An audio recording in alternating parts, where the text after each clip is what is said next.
রাসূলুল্লাহ সাল্লাল্লাহু আলাইহি ওয়াসাল্লামের শেষ মুহূর্ত, হাতে 2 মিনিট সময় নিয়ে ঘটনাটি শুনে যান, চোখে পানি চলে আসবে। দুনিয়ার ইতিহাসের সবচেয়ে ভয়াবহ মুহূর্ত ছিল সেই দিন, যেদিন আসমান জমিন কেঁপে উঠছিল, ফেরেশতারা থমকে গিয়েছিল, জান্নাতের দরজা বন্ধ হয়ে গিয়েছিল, জাহান্নামের আগুন নিভে গিয়েছিল। কারণ আজ মৃত্যুর ফেরেশতা মালাকুল মউত এসেছে দুনিয়ায় সবচেয়ে প্রিয় মানুষটির জান কবজ করতে। রাসূলুল্লাহ সাল্লাল্লাহু আলাইহি ওয়াসাল্লাম বিছানায় শুয়ে আছেন, চেহারার বিবরণ, শরীর ঘামছে, সাহাবীরা এক পাশে বসে কাঁদতেছে, আর মা ফাতিমা রাদিয়াল্লাহু আনহা কাঁদতে কাঁদতে বলছেন, আব্বা আপনার এত কষ্ট কেন? রাসূলুল্লাহ সাল্লাল্লাহু আলাইহি ওয়াসাল্লাম বলছেন, ফাতিমা, মৃত্যুর স্বাদ এত কঠিন যে পাহাড়ের চূড়ায় যদি রেখে দেওয়া হয় তবে সেটা গুড়িয়ে যাবে।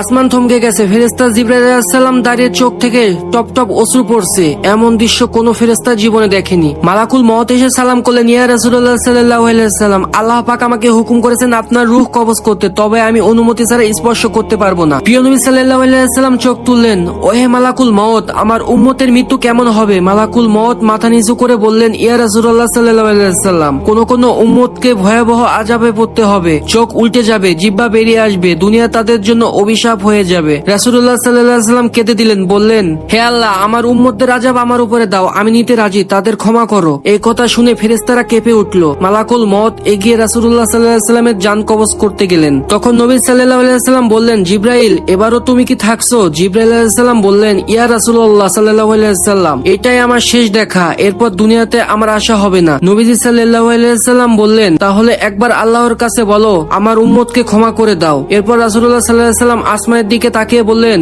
উম্মতি উম্মতি, আর সেই সাথে তার জান মালাকুল মউতের কাছে দিয়ে দিলেন। চোখের কোণে অশ্রু, ঠোঁটে নামাজের কথা। সেই মুহূর্তে আকাশ অন্ধকার, বাতাস থমকে যায়, জান্নাত জাহান্নাম স্তব্ধ, ফেরেশতারা হাওমাও করে কাঁদছে, পুরো দুনিয়ায় কান্নার আওয়াজ। রাসূলুল্লাহ সাল্লাল্লাহু আলাইহি ওয়াসাল্লামের মৃত্যুর সবচেয়ে কঠিন যন্ত্রণা নিজের জন্য নিলেন, শুধু যেন আমরা জাহান্নামের ভয়াবহতা থেকে বাঁচতে পারি। আর আমরা কি করছি?